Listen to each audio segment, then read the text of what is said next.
Tapi ternyata pas ditelusurin ke dalam, ternyata ada proses traumanya yang kebentuk. Sehingga akhirnya makanya jadi kita tuh takut buat melakukan sesuatu. Misalkan jadi nunda-nunda terus gitu. Nah itu bisa banyak hal. Dan kalau sekarang banyak penelitiannya macam-macam gitu ya. Jadi terkait dengan trauma sendiri justru malah mempengaruhi ke banyak hal di dalam aspek kehidupan. Jadi kayak behavior yang quote unquote terjadi gap antara kita tahu tetapi kita tidak melakukan. Itu salah satu indikatornya. Jadi misalnya aku tahu nih mesti rajin, misalkan mesti kerja rajin gitu ya. Tapi kok kayak malas banget mageran gitu. Oh iya sering ya, kayaknya itu masalah budak korporat gitu biasanya. Nah dan seringkali kadang-kadang kita merasa bahwa ya masa sih gara-gara trauma, nggak mungkin lah gitu kan. Tapi ternyata eventually ketika ditelusurin dan dicek benar-benar polanya.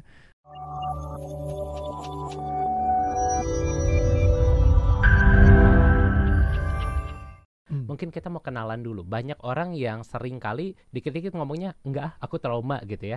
Seru jalan-jalan ke tempat A, enggak aku trauma sama ketinggian. Tapi kan sebenarnya enggak semua trauma ya. Ataupun juga mungkin memang itu trauma tapi hanya memori buruk saja. Tapi kita mau kenalan nih sama trauma sendiri. Ini tuh apa sih sebenarnya trauma? Apakah ketika kita lihat air, aduh takut dulu pernah tenggelam, itu bisa dikatakan trauma atau tidak? Nah sebenarnya apa sih trauma itu? Yes.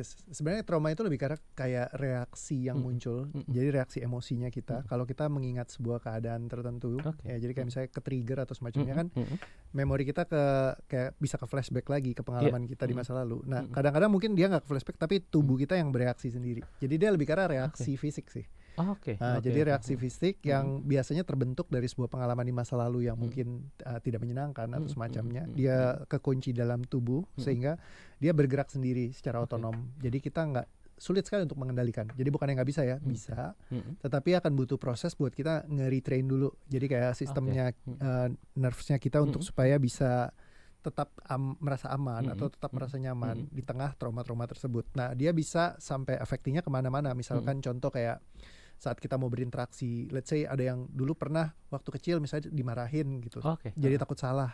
Akhirnya kadang pas lagi mau maju misalkan di depan panggung takut salah juga gitu. Nah betul, kayak gitu biasa kita cuma mengidentifikasikan sebagai kayak ini kayaknya aku cuma masalah biasa deh. Tapi ternyata pas ditelusurin ke dalam, ternyata ada proses traumanya yang kebentuk. Sehingga akhirnya makanya jadi kita tuh takut buat melakukan sesuatu. Misalkan jadi nunda-nunda terus gitu. Nah itu bisa banyak hal.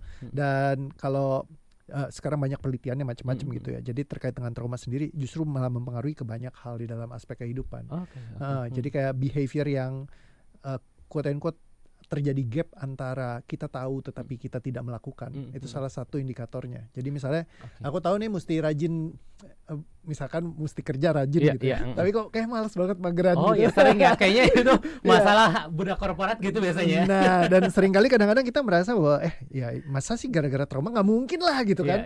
Tapi ternyata eventually ketika ditelusurin dan dicek benar-benar polanya, nggak tahu kenapa ya lucunya ya setiap session ketemu aja gitu. Ternyata gara-gara gini. Mungkin pernah dibentak gitu di kantornya kali ya. Bisa banyak macamnya memang. Jadi nggak selalu yang di sekarang sih. Kebanyakan tuh kalau behavior yang terjadi di masa sekarang itu ketika ditelusuri memang banyak terpengaruh dari masa lalunya. Artinya ini banyak trauma-trauma yang sebenarnya tidak kita sadari. Ini membentuk keseharian kita, gaya hidup kita, dan makanya ini kita harus cari tahu gitu ya Coach ya. Betul, karena kalau kita nggak tahu nanti ngubah polanya jadi dari level psikologis aja, jadi lewat pikiran kita. Nah sedangkan kalau trauma itu dia lebih ke arah di level fisiologisnya, jadi secara afektif dia mempengaruhi karena dia kan respons otonom. Nah kalau misalkan kita mau ngontrol sesuatu yang ibaratnya bergerak sendiri, itu jadi kayak sulit. Ibarat kalau kayak punya harimau di dalam tubuh terus kita harus ngendalin. Nah betul. Lebih baik dibuang aja nih. Kayak kalau ibarat trauma tuh ilustrasinya kayak film Venom lah, itu sangat menggambarkan. Jadi tiba-tiba kayak ada keluar ada di belakang gitu ya. Gitu. Nah padahal dulunya kan tubuhnya nggak kenapa-napa. Jadi setiap kita tuh lahir, majority manusia itu nggak bawa trauma kecuali orang tuanya itu waktu pas lagi hamil ngalamin kejadian yang memang parah misalkan. Tapi kan rata-rata orang-orang tuh kalau lahir terutama di zaman sekarang gitu, mereka udah banyak banget literasi dan edukasi yang menjaga banget ketika lagi proses kehamilan untuk mereka nggak ngalamin yang negatif gitu atau semacamnya. Jadi banyak sekali yang memang lahir sebenarnya dalam keadaan yang baik-baik saja gitu. Cuman traumanya itu masuk di along the way gitu. Tadi ngomong-ngomong soal trauma, ini sudah 2 kali disebutkan bahwa sebenarnya trauma adalah sebuah reaksi tubuh, bukan hanya psikologis saja, tapi juga di fisiologisnya. Ini ada sebuah respon. Banyak orang yang mengasumsikan ini kalau trauma ini karena kita rasa takut, tapi ternyata ada reaksi tubuh. Ini reaksi tubuh seperti apa sih yang sebenarnya bisa dikategorikan bahwa ini adalah sebuah trauma?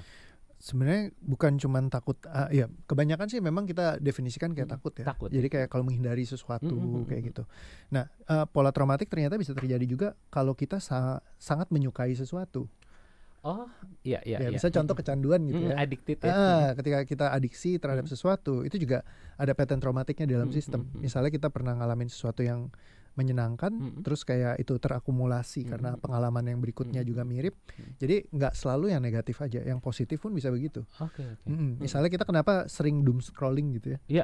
Kayak seneng banget gitu berjam-jam gitu ya, nggak berhenti-berhenti ya.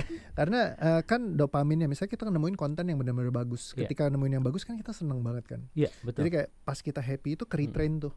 Jadi kayak rasa bahagianya tuh, senengnya gitu muncul terus makin lama kita jadi nyariin terus. Jadi kayak sebenarnya kayak keterlibat judi online kan mirip tuh ya. Iya benar-benar ya. Udah menang sekali ikutan lagi lebih gede gitu ya. Begitu dapet yang wah ini kan kayak kalau misalnya contoh ya sehari-hari misalnya kita ngeliatin yang tadi doom scrolling, begitu yang bagus kan kita seneng banget kan. Betul. Kita bagi-bagiin ke teman kita. Itu kan rewardnya mirip. Betul.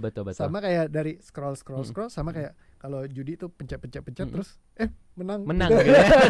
Rasa happy dopaminnya itu tubuhnya merayakan ya, dopaminnya langsung ini. Tapi Coach, kalau kita ngomongin ke trauma, itu kan artinya sesuatu yang positif ya. Kita senang, pengen lagi. Lalu apa kaitannya dengan trauma? Maksudnya kaitannya lebih ke arah gimana nih? Untuk trauma, apakah dengan orang terlalu senang gitu ya, ngaklik-ngaklik itu ada sesuatu yang hilang dan akhirnya menemukan di situ atau seperti apa? Bisa jadi gini, ada satu hal yang menarik dari salah satu klien yang dia kecanduan banget sama judi. Waktu itu datang ke saya gitu, dia bilang pengen banget buat bisa beres. Ketika ditelusurin ternyata waktu kecilnya dia itu karena kuliah di luar negeri, waktu itu papanya itu ngoper. Jadi papanya bawa dia ke luar negeri, papanya di Indonesia. Nah, jadi ketika jauh ini ternyata dia ngerasa ada miss di sana ketika dia kayak kehilangan arah, tapi nggak punya orang tua yang bantu dia buat jagain. Nggak ada yang bisa ditanya gitu. Nah, jadi dia punya janji hati sama dirinya sendiri karena begitu dia ngerasa derita di saat itu, dia punya komitmen bahwa kalau nanti gue punya anak, nggak boleh ngalamin kayak gue. Jadi ketika kayak gitu kan dia karena ibaratnya pahit banget dan susah jalaninnya, walaupun di luar negeri kan supposed to enak nyaman gitu ya, tapi buat dia itu cukup sulit. Nah, jadi dia pengen anaknya itu nggak boleh sampai kayak gitu. Nah, jadi niatnya baik, dia pengen supaya nanti anaknya itu ketika udah dewasa, pas lagi masa kuliah harus bisa dibawa semua ke luar negeri. Nah, jadi dia mempersiapkan itu secepat-cepatnya. Nah, usaha biasa kurang cepat berasanya. Betul. Jadi akhirnya ketika ketemu judi segala macam, jadi semua yang dia kerjakan itu spekulasinya yang tinggi semua. Gitu. Jadi kayak bisnis pun ya segala cara yang penting dapat dana freshnya tuh cepet gitu. Nah itu ya jadi akhirnya affecting ke kehidupannya, begitu ketemu benturan-benturan tuh devastating banget. Nah akhirnya waktu ketemu ya udah diberesin, selesai di sana udah. Abis itu baik-baik aja tuh, jadi udah nggak ada keterlibatan sama urusan yang perjudian lagi. Terus kalaupun diajakin, weh gimana nih sekarang, kripto lagi bagus, saham lagi begini, terus dia bilang, enggak lah, gue udah begini aja. Jadi udah bisa milih sendiri kayak gitu. Jadi ada diversifikasinya bisa dilakukan sama dia. Jadi nggak yang sembarangan lagi gitu. Nah kalau dulu ketika semuanya serba otonom, dia nggak punya kontrol atas itu, kayak susah banget. Makanya jadi orang kayak kecanduan judi. Bahkan sampai udah kayak berkali-kali ibaratnya sama keluarga itu kena ultimatum, tapi masih karena tubuhnya yang bergerak.